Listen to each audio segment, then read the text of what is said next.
નમસ્કાર મિત્રો, હું આપનો હાસ્ય કલાકાર તથા લોક સાહિત્યકાર નરેન્દ્રસિંહ વાઘેલા મારી યુટ્યુબ ચેનલ લોક સાહિત્ય ગુજરાતમાં આપ સૌનું હાર્દિક સ્વાગત કરું છું. મિત્રો, હમણાં 3 દાદાનો જીવ યમદૂતો લઈ ગયા અને ધર્મરાજની સામે ઊભા કર્યા ને, તો ધર્મરાજે આમ નજર માંડીને ત્રણેયને જોઈ લીધા અને પછી યમદૂતોને કીધું ભૂલ થાય છે તમારી, આમાં તમારી ભૂલ થાય છે. તો કે શું? તો કે આ ત્રણેયને તો હજી વરે જીવવાનું બાકી હતું ને તમે વહેલા ઉપાડી લીધા, એમ તો હવે શું થાય? એટલે ધર્મરાજે કીધું મૂકી આવો પૃથ્વી ઉપર પાછા. અને ન્યા ઓલા ત્રણેય ડોહા બોલે કે મૂચ્યો જઈએ, ખોખો તો છોકરોએ બાળી મૂચ્યો. અને ધર્મરાજ કે શાંતિ રાખો, શાંતિ રાખો, ધીરજ રાખો, હું બધું જ કરું છું, મારી રીતે હું વચ્ચેનો રસ્તો નીકાળું છું, આપ શાંતિ રાખો. અને પછી એક પહેલા નંબરવાળા દાદાને બોલાવ્યા. દાદા બોલો, શું કરતા હતા પૃથ્વી ઉપર? તો દાદા કે સાહેબ હાથ લારી ખેંચતો ને દાડા ગુજારતો. તો તમારો કોઈ શોખ? તો કે સારા કપડાં પહેરવાનો શોખ, પણ આખી જિંદગી સાહેબ લારી ખેંચી, પૈસાની તાણ એટલી બધી સારા કપડાં પહેરી ન શક્યો. કાંઈ વાંધો નહીં, આમને એક સરસ મજાનો દરજી દઈ દો અને બ્રાન્ડેડ મિલોના કાપડ દઈ દો અને પૂરો એક રૂમની માલિકો વરસ પછી તાળું ખોલીને બહાર કાઢજો. બીજા નંબરવાળા દાદાને બોલાવ્યા. બોલો દાદા, શું કરતા હતા પૃથ્વી પર? તો સાહેબ કે દાણા પીઠમાં બોરીઓ ઉપાડીને થાકી ગયો. તમારો કોઈ શોખ? તો કે મીઠાઈ અને ફરસાણ કોઈ દી ચાખ્યા નથી સાહેબ, પૈસાની તાણ એટલી બધી હતી કે મેળ જ નહોતો ખાતો. કાંઈ વાંધો નહીં, આમને એક સરસ મજાનો કંદોઈ દઈ દો અને જોઈતી સામગ્રી અને ચોખ્ખા ઘીમાં જે ફાવે મીઠાઈ કંદોઈને ઓર્ડર કરીને બનાવડાજો અને ખાજો. દાદા આખું વરસ લેર કરો. દાદા ખુશ થઈ ગયા અને પૂર્યા રૂમની માલિકો. ત્રીજાને બોલાવ્યા. ત્રીજાને કે બોલો દાદા, શું કરતા હતા પૃથ્વી પર? તો કે સાહેબ કડિયા કામ કરતો અને ફુરસદે ખાખી બીડી ફૂંકતો. પણ બિલ્ડરોને શેઠિયાઓ મોંઘી ગાડી લઈને આવે ને મોંઘા બિસ્કિટ સિગારેટના પેકેટ લાવે, બિસ્કિટ કૂતરાને દે અને સિગારેટો મોંઘી એ લોકો ફૂંકે. પણ મારી કોઈ ત્રેવડ નહીં સાહેબ, એટલે જીવ બાળ્યા કર્યો પણ સિગારેટ બાળી ન શક્યો. ઓકે, આમને બ્રાન્ડેડ સિગારેટોના કાર્ટૂન બોક્સ દઈ દો અને પૂરો એક રૂમની માલિકો. અને 12 મહિના પૂરા થાય પછી ત્રણેયના દરવાજા ખોલજો. ત્રણેયને ફોડી દીધા અને વર્ષને થતાં વાર ન લાગી. મેં પહેલા નંબરનો દરવાજો ખોલ્યો તો દાદા બહાર આવ્યા, પણ જે કપડાં એમના જૂના ફાટેલા હતા એની જગ્યાએ શૂટ બૂટ ટાઈ પહેરીને આવ્યા, સરસ મજાના તૈયાર થઈને બહાર આવ્યા. ધર્મરાજે પૂછ્યું, બોલો દાદા હવે કાંઈ?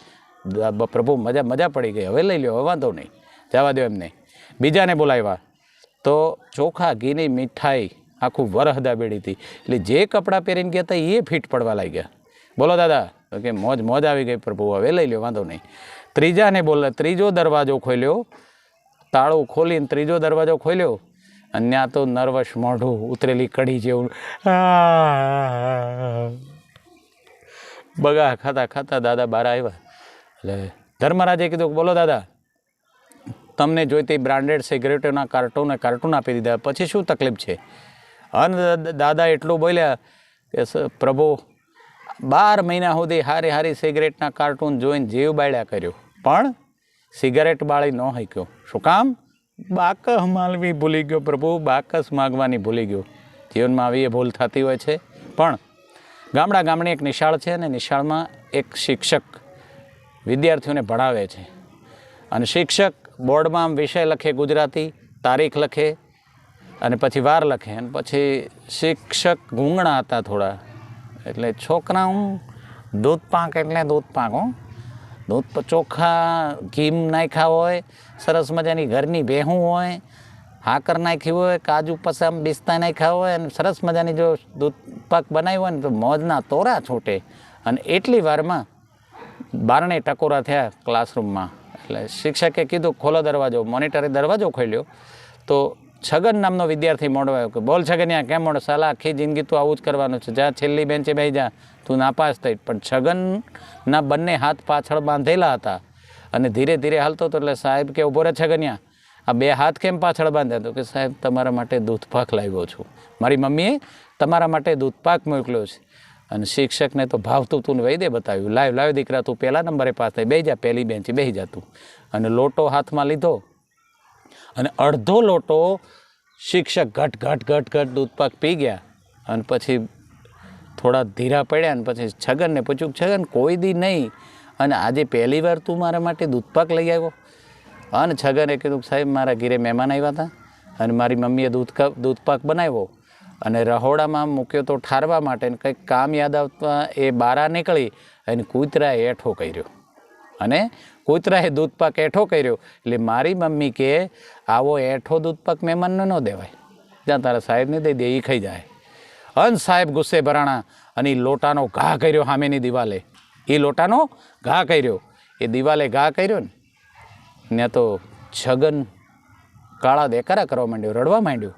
એટલે શિક્ષક કે સાલા એક તો કૂતરાનો એઠો દૂધપાક મને પાયો અને પાછો રડે છે. અને ત્યાં છગને એટલું કીધું કે સાહેબ એ લોટો તમે પછાડ્યો ને એ મારા બાપાને જાદરું જવાનો લોટો હતો, હવે એમાં ગોબા પડી ગયા, એ મને મારશે. નમસ્કાર મિત્રો, મારા આવા જોક્સ આપ સૌને જો પસંદ આવતા હોય તો ચોક્કસ મારી ચેનલને લાઈક, શેર અને સબસ્ક્રાઈબ કરશો. જય માતાજી મિત્રો.